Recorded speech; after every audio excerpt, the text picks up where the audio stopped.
can't stress how cold it is up here. That's like to scale as well. You know what they say about tall mechanics? Little. That is very good.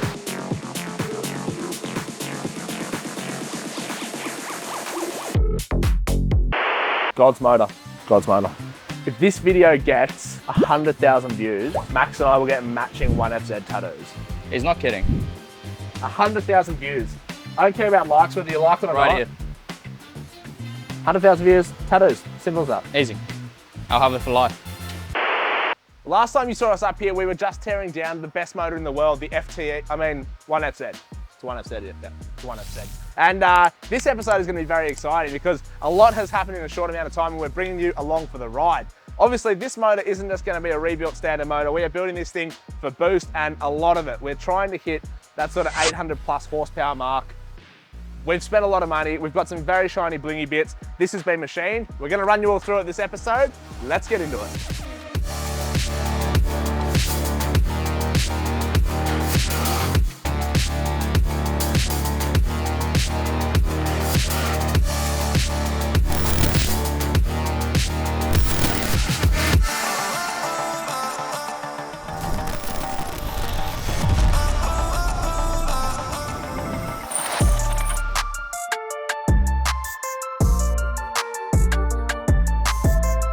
Back in the oven. It's 1,000 degrees up here. So hot.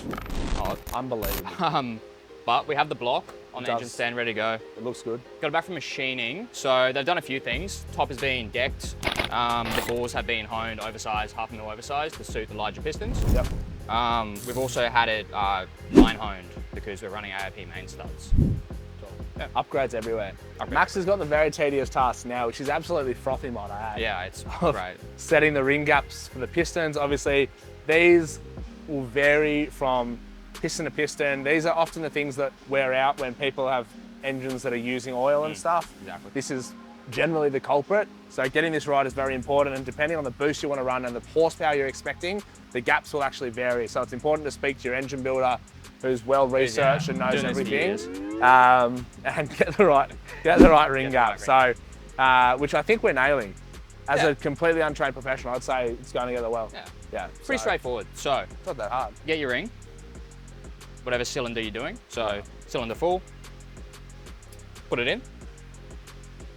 Grab one of these boys. We like to check it at the same height on every ring, just so it's all even. So I get the piston, push it down until it's flat with the deck, pull it back out. Drop that on the floor. Get your feeler boy. Feeler gauge. Get the one that's the ring gap that you want, so 0.65. Stick it between the ring ends. If it doesn't fit, you keep gapping it, keep grinding it. If it does fit, you're good to go. Job's on. Job's on. Let's talk about the pistons. Follow me over here. Now what's in front of me are one of the key pieces to the Turbo FZ puzzle. Now, the factory pistons and rods in an FZ, Max has found out, and you know, they've been tried and tested time and time again, are happy at around 400-ish, bit more horsepower. Obviously, we want to go double that. So we were going to have to look at an upgrade, and that's exactly what we've got here. We've gone with a set of Ross Racing forged pistons, which are a 1/2 mil oversize, obviously to match the machine block. We've also gone spool forged H-beam rods, and we've also upgraded to ARP conrod bolts. Now, there's a couple of massive reasons we have to do this. A, if you try to do what we're doing with factory rods and pistons, they're gonna go full spaghetti, bend, blow out the side of your block, all the bad things. The cranks in a 1FZ are more than capable of taking 1,000 plus horsepower. So all we've done with that is linished it and got it balanced as well with all of these bits, which we'll show you in a second. But obviously, not only do forged pistons and rods look delicious, they serve a lot of purposes. They are a lot stronger, can resist detonation, are able to take the boost. The pistons, that is, and the rods as well are super beefy, quite heavy, super strong, which means when you're jamming 30, 40 pounds of boost down its throat, it's not going to go bending and causing you an absolute nightmare.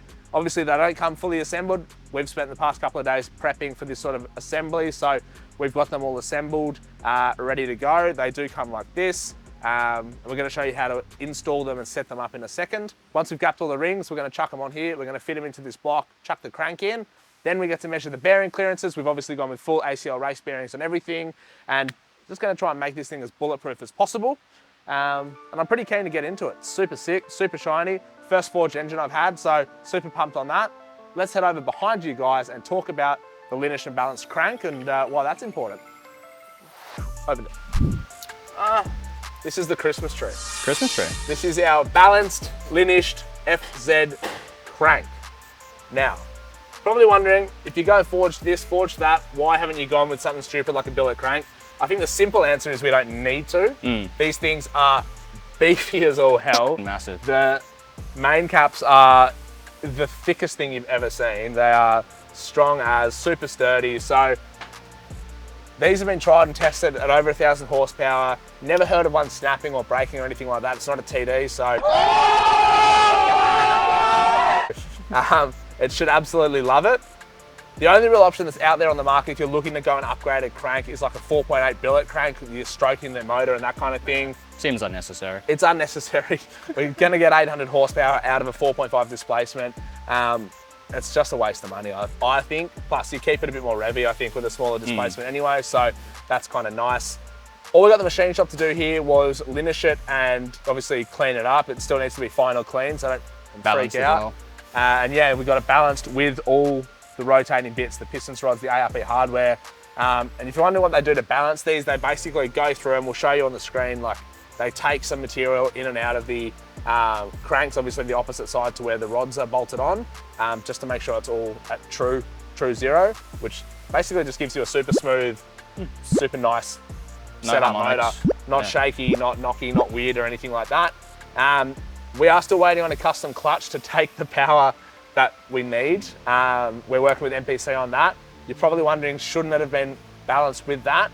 In theory, yes, but MPC have the ability to balance their flywheels and clutch kits in-house to zero. So if that's done to zero, this is perfectly balanced. It's just a matter of bolting it all together and we know it's gonna be Mickey Mouse. So super keen to get all this in.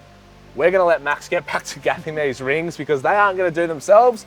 We're gonna put all this together, put it all in, and I'm super keen. And then comes the fun part of bearing clearance. And that's a whole nother kettle of fish. So Can't wait. let's get stuck into this and we'll deal with that later. She's heavy. Oh, that's proper, eh? So this pin goes through here. Yeah, it does. Like that. When a gudgeon pin and a piston love each other very much, They go together. they go together. And a knocking motor was born. I don't know what I'm doing. What do you do? Crank these dogs open and just feed them in? Yeah. Hot. So we'll probably lube up this side. Assembly lube is key. No one likes a dry insertion. And that's a fact. You get demonetized. It's true.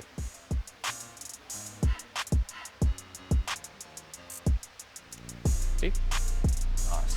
Beautiful fit. That's all lubed up. I do love a bit of lube. Lube up this side. Yep. Circlips were good up until 2023, where Ross Racing decided, nah, Spiro locks were the go. If you're wondering what they are, look it up, because I can't really tell you. They suck. Some kind of science that will tear your fingernails and fingertips off and supposedly lock in a piston to a thing, to a gudgeon pin, to a, you know, but it is what it is. I'll hold it. Yeah, you hold him. Drop this doggy in here. Are they directional? Yeah, so if that faces that way, put the logo facing the front like that. Yeah, okay, gotcha. Cool. Other way. There's clips in this side. I build engines, guys. Despite popular belief, this is my 8th FTA I built. Excuse me.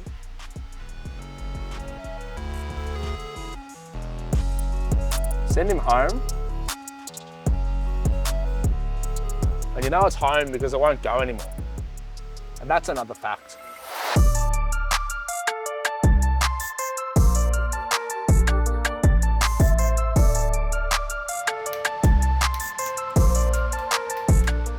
And like I was saying before, 5 out of the 6 pistons were done. Obviously, we just wanted to save a little bit of time. No one wants to see 6 individual pistons getting built, but basically, Ross Racing have done away with circlips, which is traditionally how you'd hold that gudgeon pin in the center of the piston with the rod.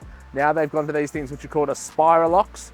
I think this is unique to Ross Racing. I might be incorrect, and I'm sure the comments will let me know, but that's okay. And each side of the gudgeon pin to hold it in has 2 Spiro locks. So there's 4 per I guess, piston and rod setup. So in terms of that pin not going anywhere, I think it's a pretty safe bet. So basically, all you're gonna do is work your way around this pin. You want the bottom of the spiral locks to be at the 6 o'clock position, so pointing down to the floor if you're holding it upright. And you're basically just gonna expand it out a bit like that and slowly wind it in like I am here, pressing it in, and it actually has a little locating groove in there, which is what this is basically seating itself into as you go around. If you care about your hands, fingers, and fingernails, this is probably not the task for you, because I'll give you a strong tip, hurts, but that's the first one in. Again, we're lining this one up with 6 o'clock position right at the bottom there. I guess it's comforting knowing that you've got 1 billion pounds of spring circlip goodness holding your thing in. Other than the fact I can't get this second one.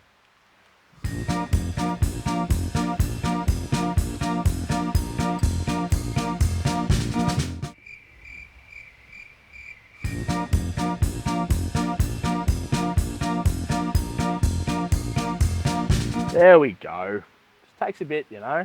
I've never been good with my fingers in tight spaces, so that's good. No movement, super safe, super pumped on that.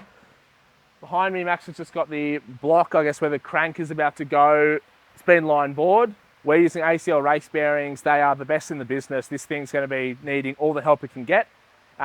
We've got an upgrade of the main studs to ARPs. I guess basically, other than me being absolutely covered in sweat, the benefit to an ARP head stud or main stud or conrod stud is they're just a lot greater clamping force. You hear people talking about stuff like lifting heads under, you know, big boosts and stuff like that. Particularly common in HDTs and stuff. We hear it a lot where people don't upgrade the head studs. What's actually happening is you're not actually like lifting the head off the car. It's literally just the head studs sort of stretching. So by using studs like these, ARP through the entire build, we know we're going to have equal super strong clamping pressures. And it should be bulletproof for years and years and years. Another helpful tip for young players, grab yourself some Nylon, Penrite, whatever brand, you know, tickles your fancy, assembly lube and anti-seize, because obviously you're putting dry metal components on bearings and other dry metal components, and you don't want that. It can scratch them, it can score them, it can make marks and damage them. So using anti-seize or assembly lube on everything is an absolute must.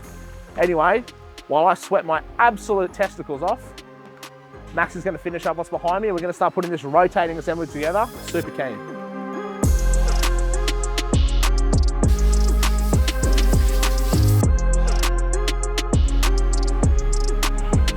It's actually amazing, hey, how such a big thing can fit in such a tight spot. It is, but we've filled it with lubes. Sometimes it takes 2 blokes.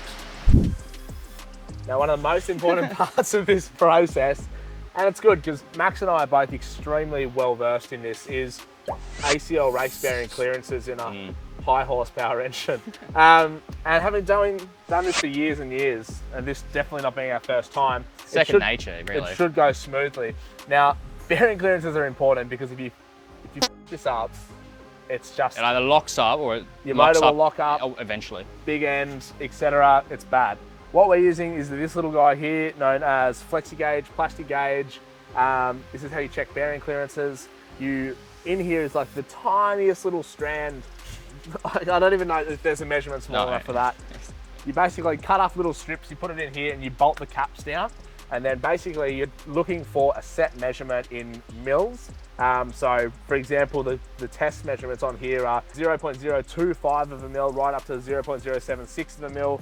And obviously every engine's different, there's no one size fits all. We know the specs that this needs to be, so that's what we're looking for. This is sort of the be all and end all moment, really. Because if we can't get the bearing clearances right, then it's no go. It's back to the drawing board. Back to the drawing board. So fingers crossed this all goes smoothly. It seems like a pretty primitive way to test something that's so important, but it works. It works well. The little wax strip doesn't lie, so I'm gonna rehydrate because I've just dropped 8 litres of sweat and get into it.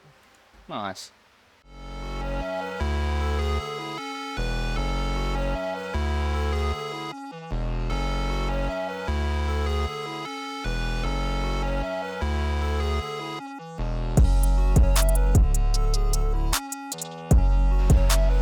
So we've just done all these main caps up on those ARP stars with the crank into their recommended torque. We did a pass at 60 and then another finishing pass at 85 foot-pound. There's plastic gauge in all of them. Toyota recommend doing all your bearing clearances together, so it's nice and uniform. So that's exactly what we've done. We're about to start cracking the caps one by one and just checking that plastic gauge, measuring it up against the actual sizing, and then yeah, fingers crossed, everything's clearance and happy. It's around 0.042 to 0.060. So 0.42 to 060. we can look around the 0.06 Yeah. mark.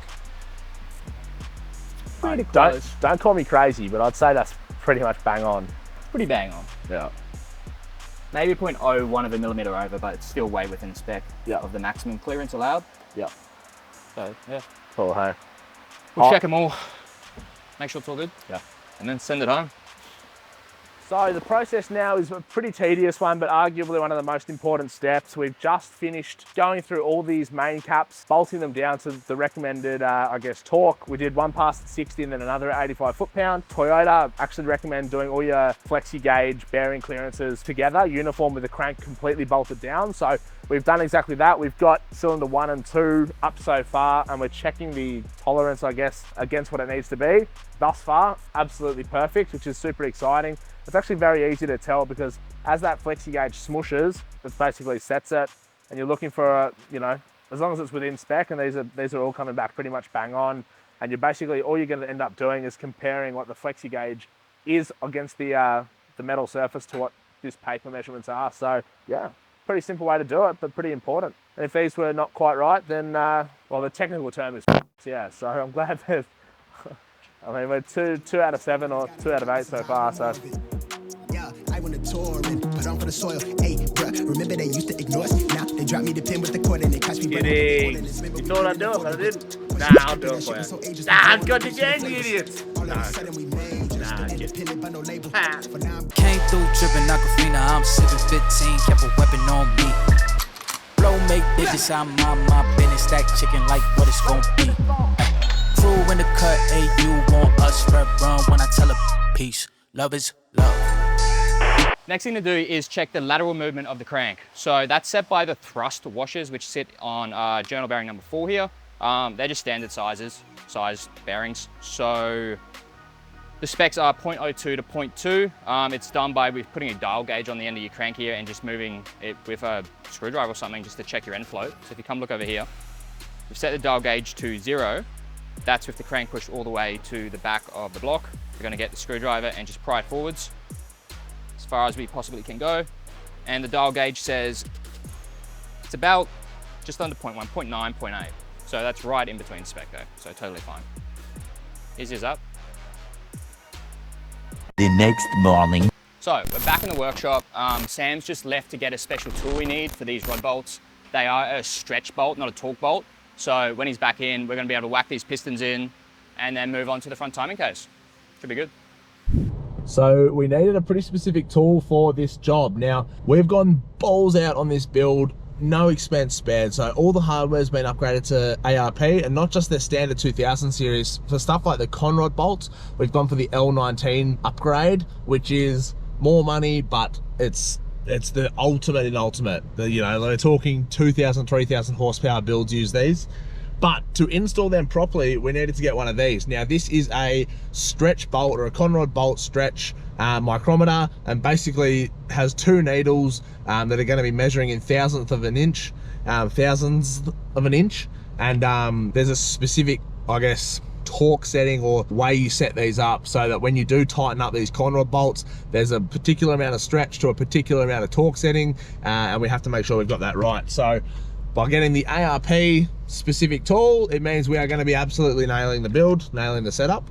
And yeah, now we're off to AP Performance Coatings, who have got my rocket cover, the turbo housings, and the 6 boost, and that has come up an absolute treat. They've just sent me through some photos and it's looking phenomenal, so let's go pick that stuff up.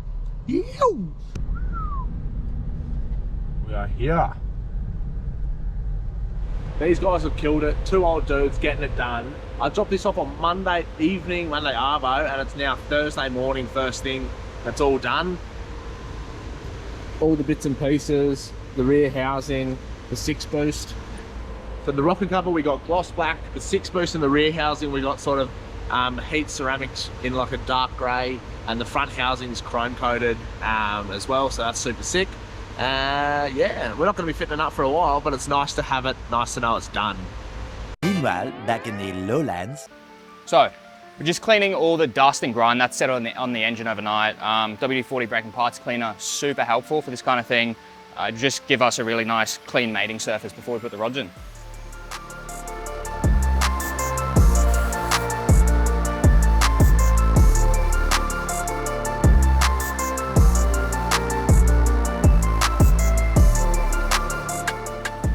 So this is the oil ring, which is the 3rd ring on the piston, and essentially it scrapes the oil off the piston, this little spring thingy, and forces it through these holes in the piston to lubricate your small end. And these 2 little rails hold it in place. It's like a sandwich, like that. It's pretty exciting. So these are ARP's L19 fasteners. They reckon don't touch them with bare hands. The metals or the oils on your hand apparently causes like stress fractures in the metal or some bull. Don't actually know, but just gonna do what it says. Better safe than sorry. I just got back from Performance Wholesale and with this tool in tow. This is an absolutely wild looking thing, and this is a rod bolt stretch indicator. And well, as the name suggests, it's gonna tell us how much the rod bolt has stretched once tightened. What we're up to now is, well, what Max is up to, because I'm kind of hopeless, is putting the forged pistons and rods into the block here.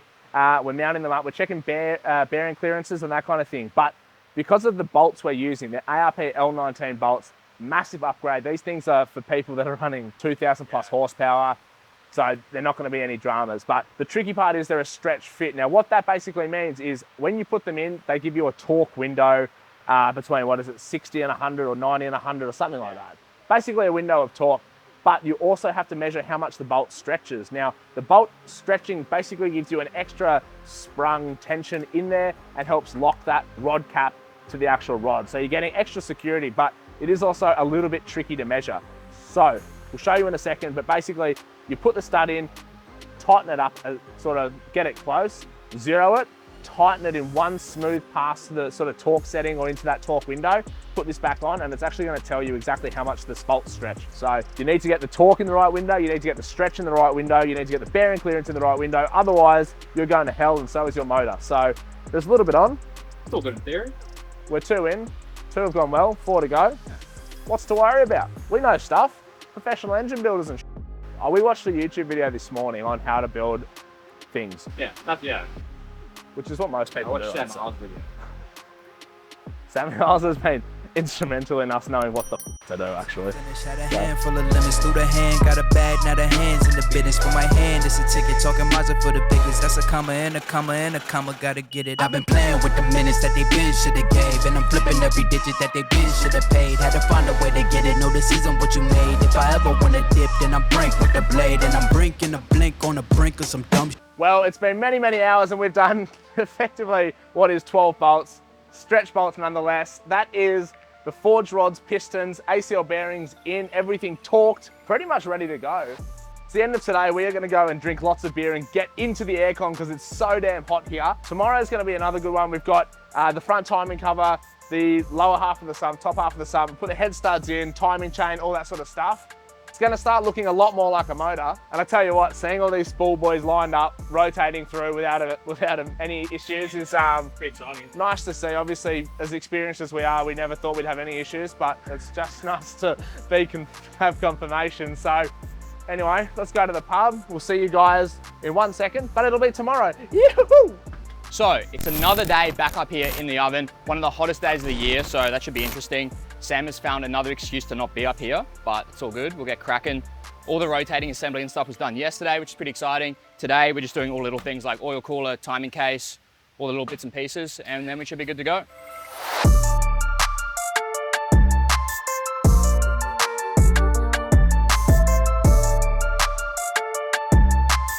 We're up here again. It's Friday, it's our last day to get this in a somewhat reasonable shape. Get it running in the vehicle, tuned. Everything. Making 1,000 horsepower. About 3 hours. Head. Yeah. No, it should be good. I'm excited. It's not going to get any colder in Brisbane, which is exciting. I think today's meant to be Even hotter than the last 2 degrees. days. And this upstairs mezzanine is really good. I'm loving it. Rotating assemblies together. Hasn't seized up overnight, which is good. We've pretty done exciting. something right, maybe, or not. Who knows? Time will tell. New oil pump on. We're waiting on a new timing chain. I don't think there's many upgrades available, or there might be one, but it's never in stock. So we've got a new genuine Toyota one coming, which is cool. So we'll probably use this one as a necklace, I suppose, when we go out tonight. 2 chains, boy. Oil pump, we've got a brand new one. All the timing cover and all that sort of stuff's going to go on once we have that new timing chain here. The sump can go on, get sealed up, and then pretty much just Ready for boost? wait for the head, yeah, and slap it all together. Very excited. The quicker we get this done, the quicker we can get out of this heat. So let's do it. Get cracking. If this video gets 24 million views, I'll eat. I'll eat this. I will chew it. I'll chew this and eat it on a YouTube live. 24 million views.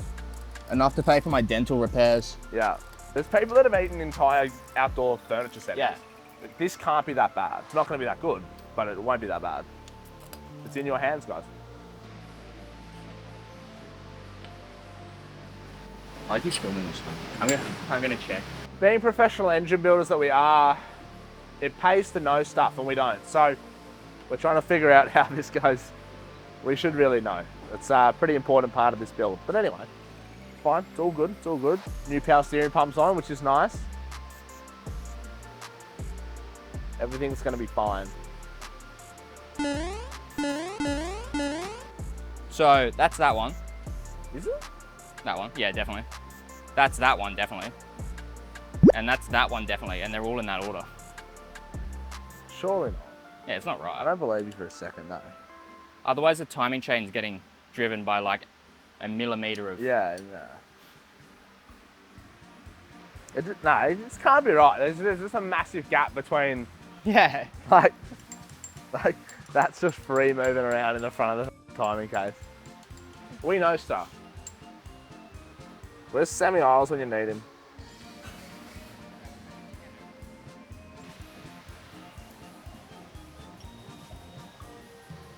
Settle down.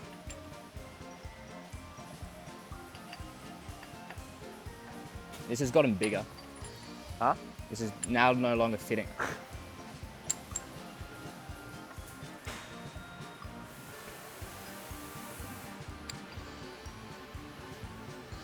Makes sense. That makes sense. Yeah.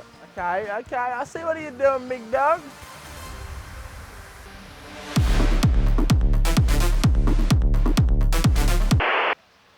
Why are we doing it upside down?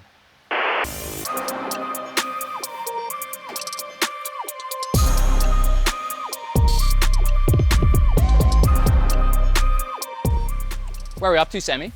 Mate, we have just fitted up the factory oil cooler. I didn't know that was a thing, so that's pretty exciting. I know stuff about engines, which is good. Rotating assembly together. One of the engine mounts is on. The other one can probably go on now as well. Nice. This is exciting. We're finding things out together as we go. Now, this is the old timing chain, which obviously we don't want or need anymore. This is the new one, a genuine one. Better to be safe than sorry. I don't know how to tell the condition of a chain, so with Looks our lack good. of knowledge, we were like, let's just get a new one for $100 and so dollars. Yep.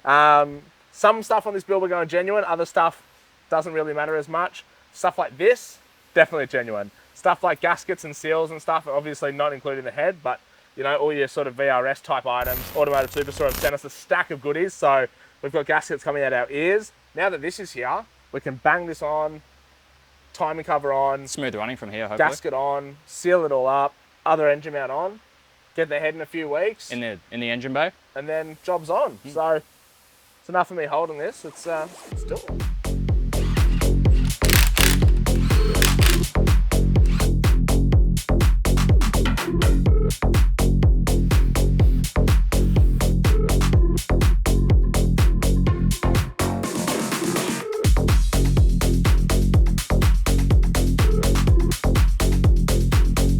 Oh, that is so. I as. didn't realize how cold it could get. Holy. Give me that foot. Yeah. You gotta look after your bro's boots and feet. I don't mind if the compressor runs all night.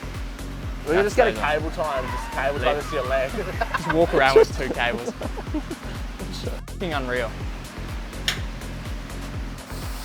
Whoa. Make sure you chill your boy's asshole too.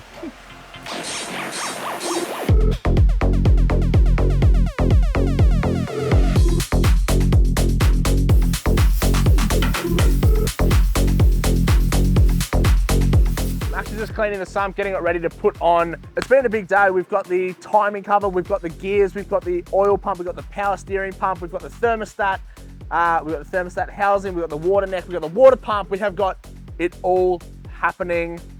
It's looking good, all the seals, all the gaskets in. The last step before we wrap this episode pretty much is gonna be fitting the 2-piece sump to the bottom of this. And something that's worth noting is obviously an FZ not being factory turbo means you have to modify stuff like turbo oil drain. So Max has already gone ahead and modified this. It looks factory, he's done a phenomenal job. So that's all taken care of, we don't have to think about it. We'll get all that on, I believe it's gooped. I don't think there's any gaskets for this part. Then it's just a matter of waiting for the head and then the real fun can begin. So we'll wrap this up and then get out of this heat.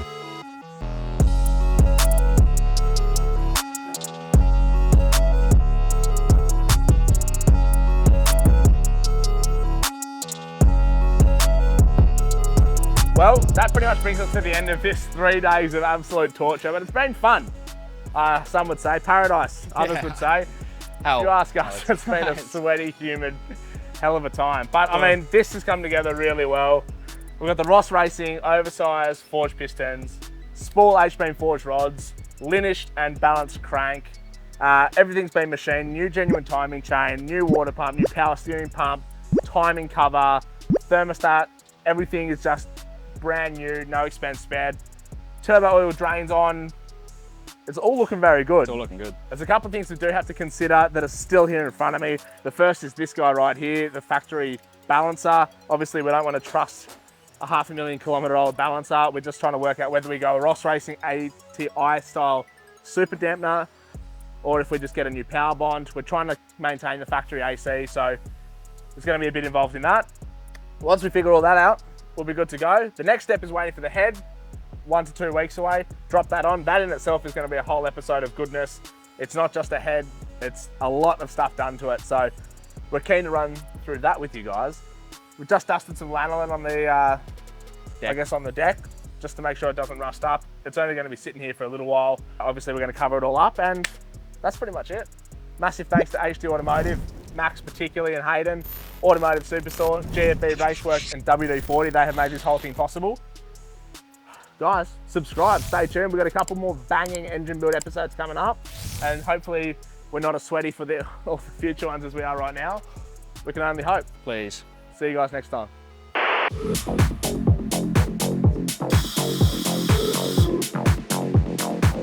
Old chain, two chains.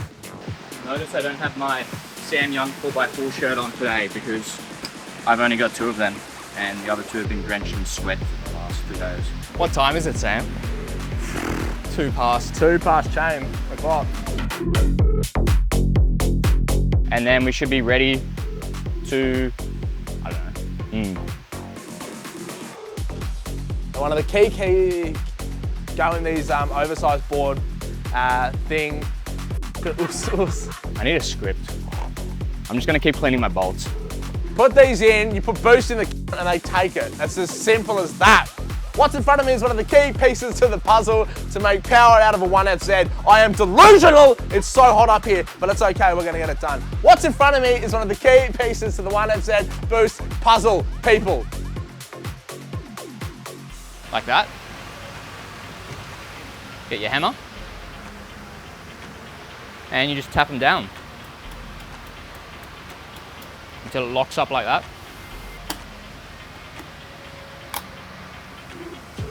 And you cut that footage and never show anyone.